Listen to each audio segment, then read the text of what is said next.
Hey, what's up, everyone? I'm Patrick. Today, my topic is football in Africa.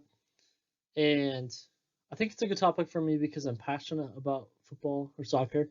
I played it growing up. I love watching the EPL. These are players from the EPL, or English Premier League within the UK, and they all hail from Africa. Um, I haven't been to Africa before, so I don't know really know society there or good topics to talk about. So I thought football would be a great one. So here we go. So the first concept I really want to highlight is colonization. This is a concept we learn in class. I think a lot of people inherently talk about it, but it's really instrumental in the way that football was brought to Africa and how it was played. As we know, the Berlin Conference was a meeting where a lot of European nations just kind of split up Africa amongst themselves, and they took what they wanted. And the way that in the manner in which they divided it didn't really make sense because it didn't consider the geography of Africa too well. Lots of tribes and families and people that spoke the same languages were divided into different nations. And this is problematic because Africa is so diverse, and just the nations of the Berlin Conference didn't consider all of these things. In regards to football, it was brought in the mid-19th century, right around when the Berlin Conference was held, to Africa, and it probably was the best sport because it didn't really take much. You could fashion a ball somehow, but other than that, you just needed a flat space, and you could use any objects to make a goal, zone. Um, Along with the boundaries and how that um, is linked to soccer is those nations that were established by the Europeans in Africa kind of served as like regions and leagues and teams for big tournaments and big scale events.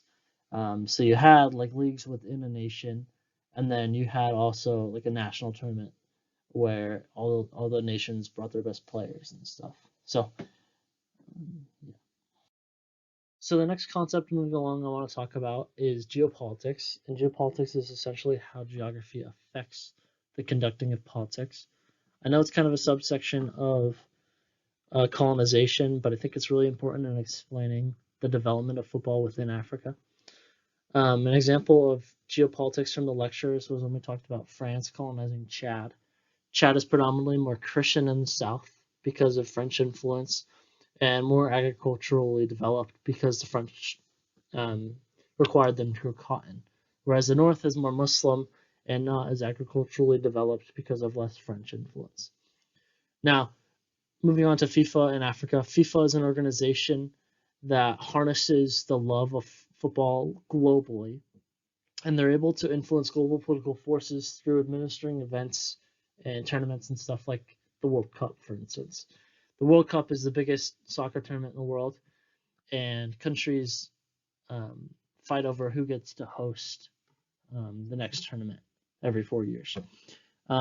Because FIFA harnesses the love of the game so much, and countries fight over it, there's usually a lot of criminal activity like bribing and under-the-table payments through countries to host the World Cup.